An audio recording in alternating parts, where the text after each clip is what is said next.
These are the parts to the best budget gaming setup I could find on Temu. But we didn't do it like everyone else does it. We got everything, from the desk to the chair to RGB lights and everything all the way up to the gaming PC itself. So I'm sure you're wondering, how much did this all cost? What are all the parts, and are there any good ones? And of course, what does it look like when we're all done, and can you actually play games on it? So typically when I've seen these types of videos in the past from a website like Temu, people go for the cheapest parts possible. But I didn't want to do that in this video. I wanted a combination of cheaper parts, but parts that I thought would be pretty decent for gaming. Now, one thing to note about Temu is inside the app, as soon as you open it, you're gonna get spammed with a bunch of coupon offers. And we did take advantage of that for some of this video, but you have to be very careful because some of their coupons are not near as good as what they seem. So just use caution if you decide you want to do this. So now let's get started with the desk because we need something to actually put everything on. Now this desk cost us $39.65, and it was super easy to put together, or so I thought. And it probably would have been had I not spent 20 minutes trying to do it my own way until I realized that the legs needed to be swapped so that the screws would line up correctly.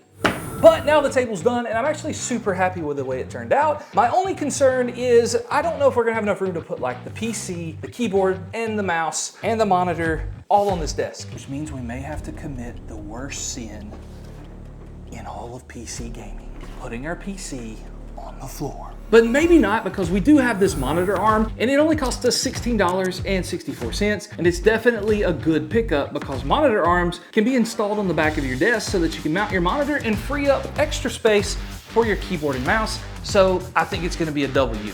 But the monitor may be too good to be true. Now this monitor is either gonna be really good or really bad. On paper, it looks really awesome. It's 27 inches, IPS panel, 1 millisecond response time, and a 165 hertz refresh rate. All of this for only $65, $64.68 to be exact. Now, as far as looks go, I think the monitor looks really, really nice. And if you look at it from the side here, it's got a super thin edge, which means it's not gonna take up very much room at all. And with the monitor arm, you can put it really close to your face for those people that, you know, wanna like sniff their monitors when they're playing Valorant.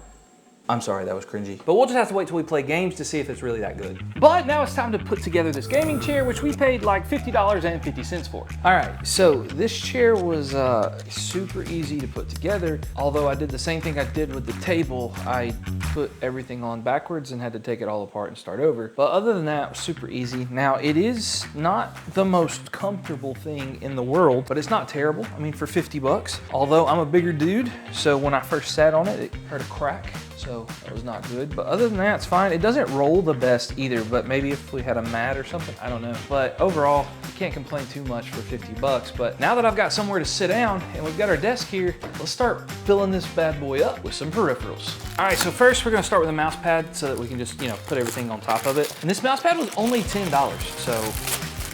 and it looks okay, but it matches the red and black aesthetic that we're going for. I know I'm wearing orange, and that doesn't really match the red and black, but that's just what I do. It feels okay, it's pretty thin. It's definitely a cheap mouse pad, but you gotta do what you gotta do.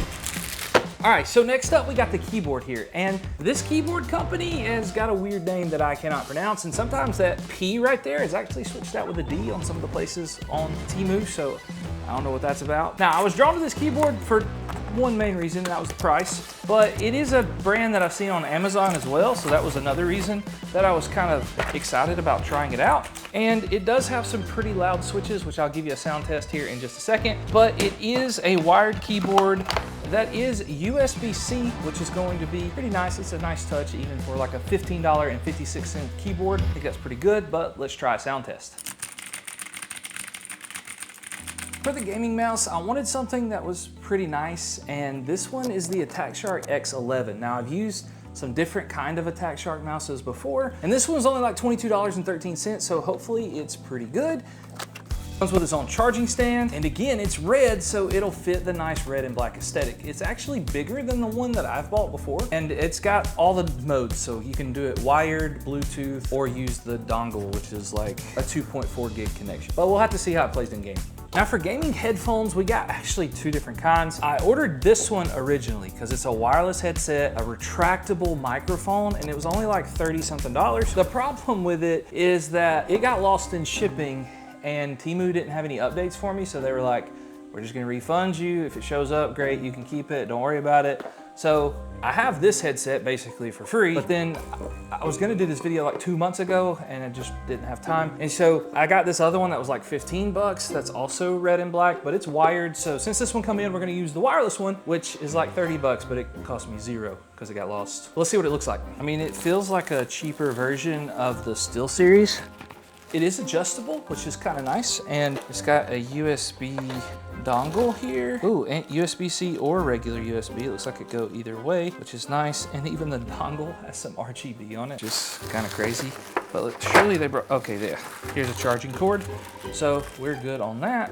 So anyway, it's not the most comfortable headset that I've ever put on my head, but it's not the worst thing. But the big thing is gonna be how's the sound in the game? Can I hear the footsteps coming in Valorant or Fortnite or anything like that? So we'll try it out. All right, so now that we've kind of got our full setup going on here, the last thing that we need to do is show you the gaming PC. We got ours, of course, all Temu, and it's got some pretty interesting specs, which I thought were actually pretty good. Now, I only paid like $435 for this PC because I had some coupons that we use, but normally it's like around 500. So we actually dropped an actual video on this PC. So if you want to know more about the details of it, you can go watch that video after you finish this one, of course. But just a brief rundown of the specs. We got the Ryzen 5 3500X. It's a slightly slower, probably a lot slower CPU than the Ryzen 5 3600, which is pretty solid, but the graphics card is really good, and it's got a RX 6600 GPU in here. So it's really solid. It does come with this kind of sketchy looking Wi-Fi adapter, so I guess we'll kind of just see how that goes. And it did okay, I think, in the last video that we did. So we'll see. We're a little further away from the router in here, in this room that I'm filming this in. So we'll just, you can see it's not my normal setup. So we're gonna plug all this up and see how well this Temu setup plays games after we show you how good the setup actually looks.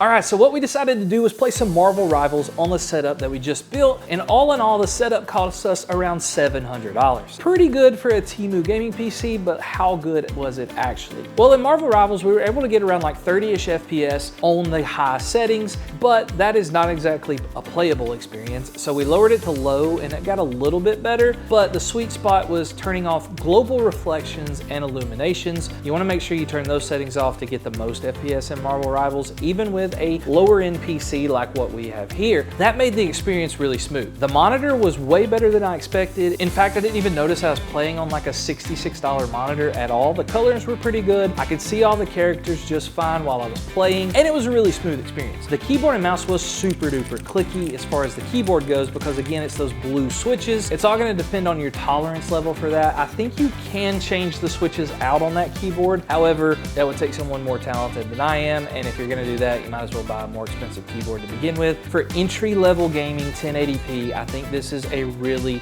super smooth experience. Now, I tried the headset on separate. The sound is pretty good. Again, this headset I think was like a $30 headset, so I think this is perfectly fine. Wireless, I love wireless headsets. Input delay, I couldn't really feel much of that as far as the headset goes. It's gonna be perfectly fine for a budget experience. Now, if you wanna know more about the gaming PC, then you need to go watch the video where we reviewed it and we played some more games on it.